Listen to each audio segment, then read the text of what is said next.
हे दोस्तों, दर्शन एकेडमी के YouTube channel पर आपका स्वागत है। आज के इस वीडियो में हम बात करने वाले हैं डेरिवेटिव ऑफ लॉगरिथमिक फंक्शंस के बारे में। इस चैप्टर के स्टार्टिंग के वीडियो में ही हमने लॉगरिथमिक फंक्शंस को कैसे डेरिवेट करते हैं उससे रिलेटेड फॉर्मूलाज हमने देखा था। तो यहाँ पे हम उसे क्विकली रिकैप करेंगे और लॉगरिथम के कुछ फॉर्मूलाज भी हम देखने वाले हैं जो कि आपने सेमेस्टर 1 में पढ़ा था। तो पहले हम डेरिवेटिव ऑफ लॉगरिथमिक फंक्शंस देखते हैं। तो यहाँ पे फर्स्ट फॉर्मूला है d d x of log x base e. तो अगर यहाँ पे लॉग एक्स बेस ई को डेरिवेट करना होगा तो यह आता है 1/x। और दूसरा फॉर्मूला है कि x की जगह पे एक दूसरा फंक्शन होगा, composite function ax plus b. तो इसे डेरिवेट करने पे यह हो जाएगा 1/x की जगह पे यह कंपोजिट फंक्शन आ जाएगा ax प्लस बी। और इस कंपोजिट फंक्शन को आप डेरिवेट करेंगे तो ax का डेरिवेट a होता है और b जो है वो कांस्टेंट है, तो इस वजह से इसका वैल्यू 0 आएगा। तो यह कोई नया फॉर्मूला नहीं है, ये जस्ट कंपोजिट फंक्शन को आप जैसे डेरिवेट करते हैं सेम वही मेथडोलॉजी के साथ में यह लिखा गया है। और इसी चीज़ को अगर जनरलाइज वे में हम बात करें तो d/dx log fx बेस ई, यानी कि x की जगह पे एक फंक्शन है और इसे डेरिवेट करेंगे तो यह हो जाएगा 1/fx into D d x of fx। तो यहाँ पे जो fx आता है उसको सेपरेटली डेरिवेट करना होता है। और फोर्थ फॉर्मूला है कि मान लीजिए यहाँ पे जो e था एक्सपोनेंशियल, इसकी जगह पे अगर कोई कांस्टेंट होता है a, तो आप इसे कैसे सॉल्व कर सकते हैं। तो अगर इसको हम डेरिवेट करेंगे तो यह हो जाएगा D d x of log x base E upon log a base e। तो यहाँ पे हमने लॉगरिथम का rule of change of base formula use किया है, जहाँ पे लॉग m और बेस a होता है। तो इसे अगर हम सेपरेटली लिखना चाहें तो इस तरह लिख सकते हैं log m base e upon log a base e। तो इसे आप देखेंगे तो यह जो बेस और लॉग था वो न्यूमरेटर और डिनोमिनेटर में आ गया और यहाँ पे जो बेस था वो कॉमन एक्सपोनेंशियल आ गया है। तो यहाँ पे भी यही किया है अप्लाई। और इसे आप डेरिवेट करेंगे तो आप देखेंगे यहाँ पे कि लॉग a बेस e, तो यह तो कांस्टेंट है क्योंकि यहाँ पे कोई भी वेरिएबल एसोसिएटेड नहीं है, तो इस वजह से यह 1/log a बेस e बाहर आ जाएगा। और आप log x बेस e इसे डेरिवेट करेंगे तो 1/x आ जाता है। अगर आप यहाँ पे फॉर्मूलाज देखेंगे तो यह जो फॉर्मूलाज है ऑलरेडी स्टैंडर्ड फॉर्मूला के बेस पे ही डिराइव हुआ है। तो अगर आपको स्टैंडर्ड फॉर्मूला प्रॉपरली याद है तो आप आसानी से क्वेश्चंस को सॉल्व कर सकते हैं। इसके अलावा भी लॉगरिथम के रूल्स हैं जो कि हमने फर्स्ट सेमेस्टर में पढ़ा था, तो आइए इसे भी रिकैप करते हैं। तो पहला फॉर्मूला है कि लॉगरिथम ऑफ प्रोडक्ट फॉर्मूला, यानी कि log of m into n base e। तो यह हो जाता है log m base e plus log n base e। Second है log of m upon n base e। तो यहाँ पे यह माइनस आ जाएगा, यानी कि log m base e minus log n base e। तो यह लॉगरिथम ऑफ क्वोशंट फॉर्मूला है। अभी लॉगरिथम ऑफ पावर फॉर्मूला आता है थर्ड वन कि log of m power n base e। और यह जो पावर है n यह प्रीफिक्स में आ जाएगा और यहाँ पे मिलता है log m base e। Fourth formula है जब log और बेस दोनों सेम होंगे तो इसका वैल्यू हमेशा 1 आता है, तो यहाँ पे आप इसे देख सकते हैं। फिफ्थ फॉर्मूला है log ऑफ 1 बेस a, यानी कि log ऑफ 1 अगर होगा और यहाँ पे कोई भी बेस होगा कांस्टेंट तो इसका वैल्यू हमेशा 0 आता है। और सिक्स फॉर्मूला है कि a power log p base a। तो यहाँ पे आप देखेंगे तो ये log का जो बेस है वो a है और यह जो log है a के पावर में है, तो अगर यह दोनों सेम होंगे तो इसका वैल्यू हमेशा p आएगा, यानी कि log का वैल्यू। और अगर यह एक्सपोनेंशियल होगा तो यह इस तरह होगा e power log r base e। यहाँ पे भी e है और यह भी e है, तो इस वजह से इसका वैल्यू आएगा r। सेवन्थ फॉर्मूला तो ऑलरेडी मैंने बता दिया है कि rule of change of base, कि कैसे आप लॉगरिथम के बेसिस को आप चेंज कर सकते हैं क्वेश्चन को सॉल्व करने के लिए। log of m base a, तो अगर हम इसका बेस चेंज करना चाहें तो यह हो जाएगा log of m base e upon log a base e। तो यह हो गया फॉर्मूला की बात। अब हम एक्सरसाइज के न्यूमेरिकल्स को सॉल्व करेंगे, जिससे कि आपको और भी ज़्यादा क्लैरिटी आ जाएगी कि क्वेश्चंस को हम कैसे डेरिवेट करके सॉल्व कर सकते हैं। एक्सरसाइज के न्यूमेरिकल्स में क्वेश्चन नंबर 1 है differentiate the following with respect to x। तो यहाँ पे सब क्वेश्चन a है log 4 माइनस 3x। तो अगर आप इसे स्टैंडर्ड एक्सप्रेशन से कंपेयर करेंगे तो यह हो जाता है log x, और log x का डेरिवेटिव होता है 1 अपॉन x। और एक चीज़ मैं यहाँ पे बताना चाहूँगा, मान लीजिए कि यहाँ पे log 4 माइनस 3x दिया है और यहाँ पे जो बेस है वो कुछ भी नहीं है, तो इसका मतलब है कि जो बेस होगा वो e होगा बाय डिफ़ॉल्ट। तो यह आपको एक जनरल अंडरस्टैंडिंग रखनी है। अगर दिया है तो अच्छी बात है कि वहाँ पे बेस e है या फिर कोई दूसरा बेस है। अगर नहीं दिया है तो वो बाय डिफ़ॉल्ट एज्यूम करना है e। तो आइए इसे सॉल्व करते हैं। तो सबसे पहले हम इसे एज्यूम करेंगे y is equal to log 4 minus 3x। So इसे डेरिवेट करेंगे विथ रिस्पेक्ट टू x। तो यह हो जाएगा log x का डेरिवेटिव होता है 1 अपॉन x, बट यहाँ पे x की जगह पे यह हो जाएगा 4 minus 3x into D upon d x, या जो x की जगह पे टर्म है उसे हम सेपरेटली डेरिवेट करेंगे जैसा हम कंपोजिट फंक्शन में करते आए हैं। सो 1 अपॉन 4 माइनस 3x, 4 का डेरिवेटिव होता है 0 माइनस 3x। सो 3 जो है वो कोएफिशिएंट है तो बाहर आ जाएगा, और x का डेरिवेटिव होता है 1, तो इस तरह यहाँ पे आता है 3। सो इसे हम फर्दर सिंप्लीफाई करेंगे तो यह आ जाएगा -3 अपॉन 4 माइनस 3x। सो इस तरह यहाँ पे dy अपॉन dx का फाइनल वैल्यू मिल गया। अगर आप इस एक्सरसाइज में क्वेश्चंस के न्यूमेरिकल्स को सॉल्व करेंगे तो स्टेप्स बहुत इंपॉर्टेंट है। पहला जो है उसे स्टैंडर्ड एक्सप्रेशन से कंपेयर करना है और डेरिवेट करते जाना है, जैसा हमने यहाँ पे डेरिवेट किया है। क्वेश्चन नंबर बी है log cosec x minus cot x। तो यहाँ पे भी देखेंगे तो x की जगह पे cosec x minus cot x दिया है। तो अगर इस एक्सप्रेशन को हम स्टैंडर्ड एक्सप्रेशन log x से कंपेयर करेंगे और इसे डेरिवेट करेंगे, so y is equal to log cosec x minus cot x। So यह x की जगह पे हमें यहाँ पे cosec x minus cot x दिया गया है। तो आइए इसे डेरिवेट करते हैं। dy upon d x is equal to 1 upon ये फुल टर्म नीचे डिनोमिनेटर में आ जाएगा cosec x minus cot x, और इसे सेपरेटली हम डेरिवेट करेंगे जैसा हम कंपोजिट फंक्शन में करते आए हैं। सो कोसेक x को डेरिवेट करेंगे तो यह आ जाता है minus cosec x into cot x, और कॉट x को डेरिवेट करेंगे तो यह हो जाएगा माइनस कोसेक स्क्वायर x।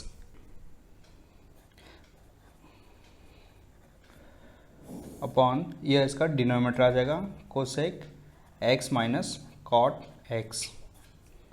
तो यहाँ पे माइनस माइनस मल्टीप्लाई होकर के प्लस हो जाएगा, so minus cosec x into cot x और प्लस कोसेक स्क्वायर x, और यहाँ पे डिनोमिनेटर में आ जाएगा cosec x minus cot x। तो अभी आप यहाँ पे देख रहे हैं कोसेक x और कोसेक x, तो इसे हम कॉमन ले सकते हैं यहाँ पे। तो कॉमन लेने पे यहाँ पे आ जाएगा कोसेक x, और ब्रैकेट में बचता है सिर्फ cosec x minus cot x।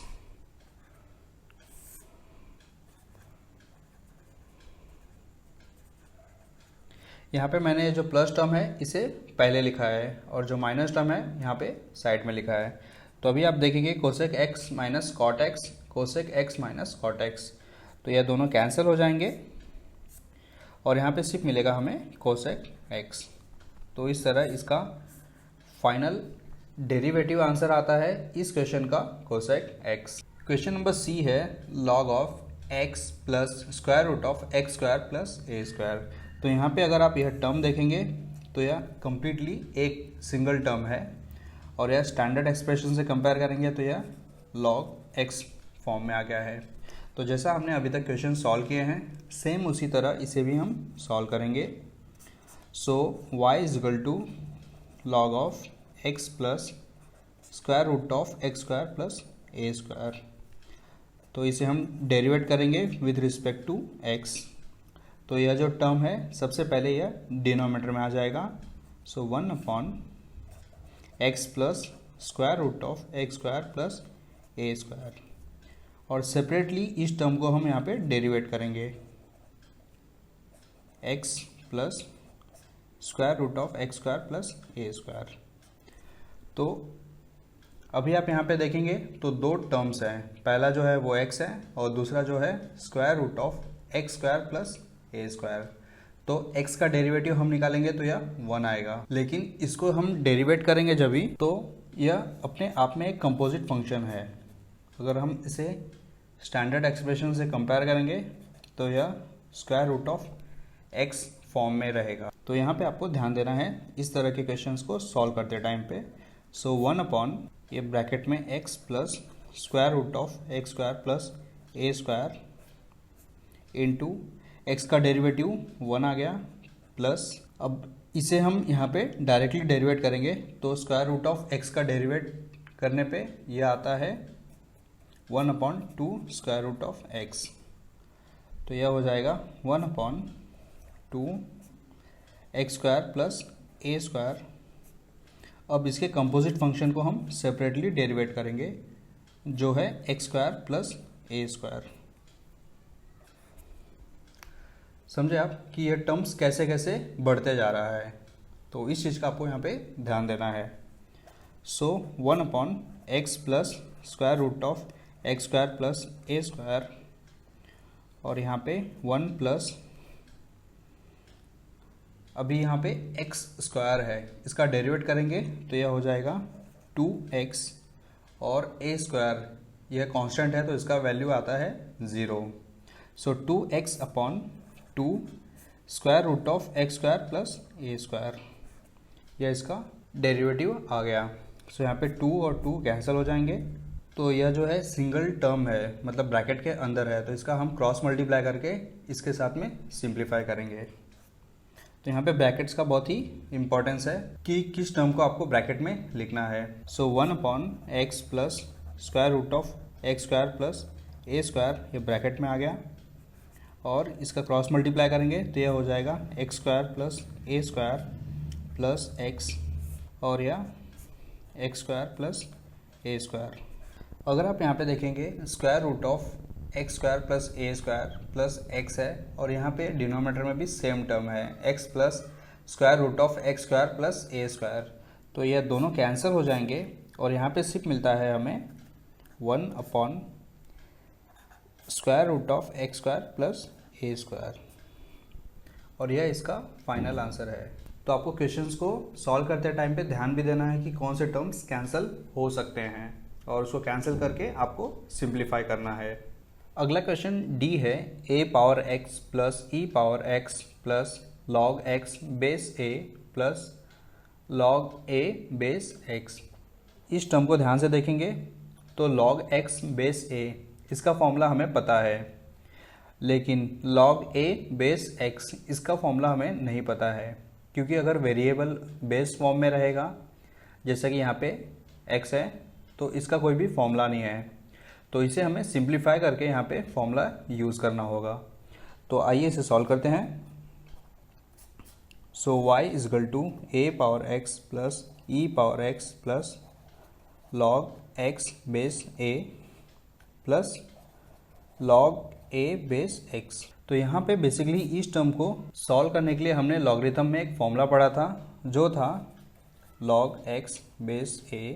अगर हमें log और बेस दोनों को इंटरचेंज करना होगा तो हम क्या करते थे, माइनस पुट करते थे और इसे डिनोमिनेटर में हम लिखते थे, तो यह हो जाता था log a बेस x।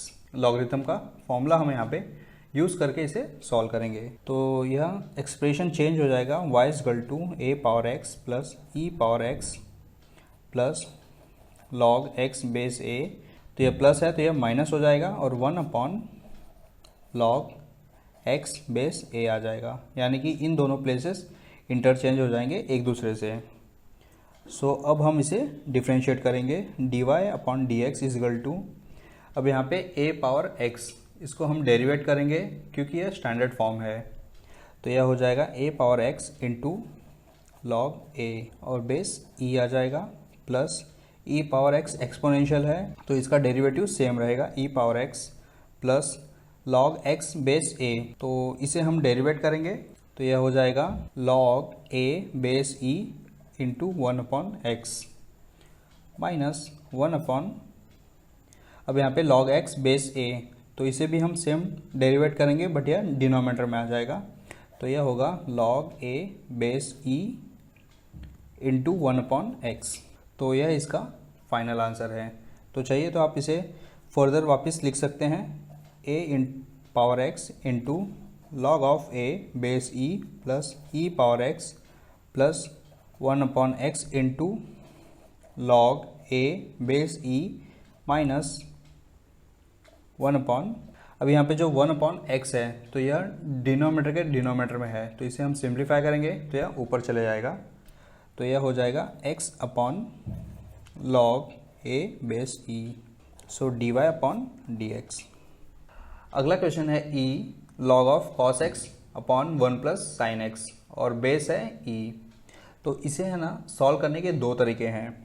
आप इसको लॉग x कंसीडर करके, यानी कि यह पूरा जो टर्म है इसे सिंगल x कंसीडर करके आप इसको डेरिवेट करेंगे, तो आगे जाकर के आपको u अपॉन v फॉर्म में इसको सॉल्व करना पड़ेगा, जो कि लेंदी प्रोसेस है। मैं यहाँ पे एक शॉर्टकट तरीका बताऊंगा जिससे कि आप आसानी से इसे सॉल्व कर सकते हैं, और यह बेसिकली लॉग के टर्म के लिए ही एप्लीकेबल है, क्योंकि हमने फॉर्मूला पढ़ा था जो था log of m upon n, तो इसे हम लिख सकते हैं log of m minus log n। तो इससे क्या होता है कि यह जो दोनों टर्म्स हैं वो अलग अलग हो जाते हैं और इससे डिफ्रेंशिएट करना बहुत ही इजी हो जाता है। तो इसका फ़ायदा हम यहाँ पे इस तरह के क्वेश्चंस में यूज़ करते हैं। तो y is equal to log of e cos x upon 1 plus sine x, तो इसे हम अलग अलग लिख देंगे, log of e cos x हो जाएगा और minus log of base e 1 plus sine x. तो अभी आपने यहाँ पे देखा कि दोनों टर्म्स अलग अलग हो गए, अब हम इसे आसानी से डिफ्रेंशिएट कर सकते हैं। सो dy upon dx, so log of cos x base e, इसको डेरिवेट करेंगे तो यह पहले तो यह टर्म जो है वो डिनोमिनेटर में आ जाएगा, cos x into D upon d x, इसको हम सेपरेटली डेरिवेट करेंगे, माइनस सेम वे यहाँ पे भी यह 1 अपॉन 1 प्लस साइन एक्स हो जाएगा into D upon d x 1 plus sine x. So cos x का डेरिवेटिव होता है minus sine x upon cos x minus, अब यह 1 है तो 1 कांस्टेंट है तो इसका डेरिवेटिव 0 होगा, और साइन एक्स को डेरिवेट करेंगे तो यह कॉस एक्स आ जाएगा। So cos x upon 1 plus sine x, तो अभी हम यहाँ पे क्रॉस मल्टीप्लाई करेंगे, सो माइनस साइन एक्स जो है मल्टीप्लाई होगा 1 से तो यह माइनस साइन एक्स आ गया। अब माइनस साइन एक्स और यह प्लस साइन एक्स है तो यह हो जाएगा minus sine square x minus cos x, तो यह मल्टीप्लाई होकर के यह कॉस स्क्वायर एक्स आ जाएगा। इसे हम मल्टीप्लाई नहीं करेंगे, इसे हम एज इट इज रखेंगे 1 प्लस साइन एक्स, जिससे कि ये दोनों टर्म्स कैंसिल हो जाएंगी। आगे के स्टेप में मैं बताता हूँ। तो यहाँ पे आप देखेंगे तीनों टर्म्स माइनस है, तो मैं माइनस को कॉमन ले लूँगा बाहर, तो यह हो जाएगा sine x plus sine square x plus cos square x upon cos x 1 plus sine x. तो जैसा कि हमें पता है sine square x plus cos square x इसका वैल्यू होता है 1, तो यह वैल्यू हम यहाँ पे पुट करेंगे तो यह हो जाएगा sine x plus 1 upon cos x 1 plus sine x. तो अभी आप देखेंगे ये दोनों टर्म सेम है तो ये कैंसिल हो जाएगा, और 1 अपॉन कॉस एक्स, तो इसका वैल्यू होता है सेक एक्स। तो इस तरह यह माइनस सेक एक्स आता है और यह क्वेश्चन सॉल्व हो गया। तो जब कभी भी आपको लॉग ऑफ दो टर्म्स मिलेंगे या दोनों टर्म्स का डिवीज़न, तभी आपको यह फॉर्मूला डायरेक्टली अप्लाई करके सॉल्व कर सकते हैं। यहाँ पे एक चीज़ का आपको ध्यान रखना है जो मैं बताता हूँ आपको, कि मान लीजिए log m upon log n, अगर इस तरह का एक्सप्रेशन होगा तो आप यह फॉर्मूला एप्लीकेबल नहीं है। यह चीज़ का आपको ध्यान देना है। कभी कभी गलती में क्या होता है कि इस तरह के एक्सप्रेशन दिए गए होते हैं और हम यहाँ पे यह फॉर्मूला यूज़ करके उसको डेरिवेट करते हैं, तो वहाँ पे आपका पूरा क्वेश्चन गलत हो जाता है। तो इसलिए आपको ध्यान देना है कि लॉग के अंदर डिवीज़न या मल्टीप्लिकेशन होना चाहिए। मैंने यहाँ पे थोड़े क्वेश्चंस जो है वो स्किप किए हैं क्योंकि वो सिमिलर टाइप के क्वेश्चंस थे। अब यह क्वेश्चन देखते हैं जो कि थोड़ा सा ट्रिकी है। एच है question, log of log x, और यहाँ पे जो बेस है वो कॉमन है तीनों के लिए ई। तो यहाँ पे हम एक एक करके सबको सॉल्व करेंगे। तो सबसे पहले जो बड़ा लॉग है उसके अंदर जो टर्म है वो आइडेंटिफाई करेंगे और इसे हम कंपेयर करेंगे as always standard expression log x से। तो लॉग एक्स को जैसे हम डेरिवेट करते थे सेम उसी तरह इसे हम डेरिवेट करेंगे, बट यहाँ पे स्टेप्स का ध्यान देना है। सो सॉल्यूशन है, यहाँ पे लिखता हूँ मैं y is equal to log of log x base e. तो इसे हम डेरिवेट करेंगे dy अपॉन डी एक्स। तो सबसे पहले यह 1 अपॉन एक्स फॉर्म में आ जाएगा, 1 upon log of E log x, और इस टर्म को हम सेपरेटली डेरिवेट करेंगे जैसा कि हम कंपोजिट फंक्शंस में करते आए हैं, लॉग एक्स। ओके, सो अब 1 अपॉन लॉग ई लॉग एक्स। अब अगेन इसे हम एक सिंगल टर्म कंसिडर करके इसे डेरिवेट करेंगे, तो यह हो जाएगा 1 upon log of x base e, और इस टर्म को हम डेरिवेट करेंगे सेपरेटली, सो यह लॉग एक्स बेस ई आ गया। समझे आप मैं यहाँ पे क्या कर रहा हूँ कि इसे मैं पहले यह जो टर्म है कंप्लीटली इसे मैंने डेरिवेट किया तो मुझे यहाँ पे मिला है log of log x. Okay, फिर इसी टर्म को मैंने सेपरेटली डेरिवेट किया है जैसा कि हम कंपोजिट फंक्शंस में डेरिवेट करते आए हैं। और अगेन यह जो फंक्शन है यह भी एक कंपोजिट फंक्शन है अपने आप में, तो अगेन इसे हम डेरिवेट किए और लास्ट में हमें यहाँ पे मिलता है लॉग एक्स बेस ई। तो इस टर्म को आप देखेंगे तो यह स्टैंडर्ड फॉर्म में आ गया है। तो स्टैंडर्ड फॉर्म में आ गया है तो हम डायरेक्टली इसे डेरिवेट करेंगे नेक्स्ट स्टेप में, और यहाँ पे यह फर्दर जो डेरिवेट करते थे वो फिनिश हो जाता है। यही यहाँ पे ट्रिक है। So 1 upon log x base ई 1 upon log x base e, और लॉग एक्स को हम डेरिवेट करेंगे तो यह हो जाएगा 1 अपॉन एक्स। तो यह जो 1 अपॉन एक्स है इसे हम यहाँ पे बाहर लिख देंगे ताकि समझने में आसानी हो, into log x base e into log of log x base e और ई। तो इस तरह इसका फाइनल आंसर आता है dy upon d x is equal to यह कंप्लीट टर्म। यह देखने में थोड़ा सा कॉम्प्लिकेटेड लगता था, बट अगर जैसे जैसे आप स्टेप्स फॉलो करते जाएंगे तो आपको यह आसानी से आंसर मिल जाएगा। अगला क्वेश्चन है question number 4, if y is equal to log of x plus 2 into log of x plus 1 find dy upon d x. यहाँ पे आप एक्सप्रेशन को देखेंगे तो दो टर्म्स इसमें इन्वॉल्व हैं। पहला है लॉग ऑफ x प्लस 2 और दूसरा है लॉग ऑफ x प्लस 1, और इनके बीच में मल्टीप्लिकेशन है। तो इसका मतलब है कि आपको यहाँ पे u इंटू वी का फॉर्मूला यहाँ पे इम्प्लीमेंट करना है और इसे सॉल्व करना है। तो आइए इसे सॉल्व करते हैं। y is equal to log of x plus 2 into log of x plus 1।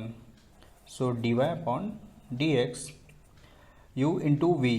तो हम क्या करते थे, सबसे पहले फर्स्ट टर्म को एज इट इज़ लिखते थे और सेकेंड टर्म को हम डेरिवेट करते थे x प्लस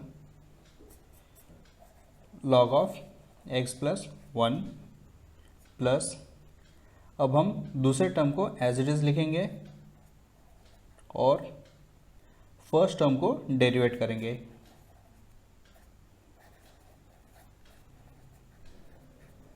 तो यहाँ पे यह जो टर्म है वो एज इट इज़ आएगा लॉग ऑफ x प्लस 2।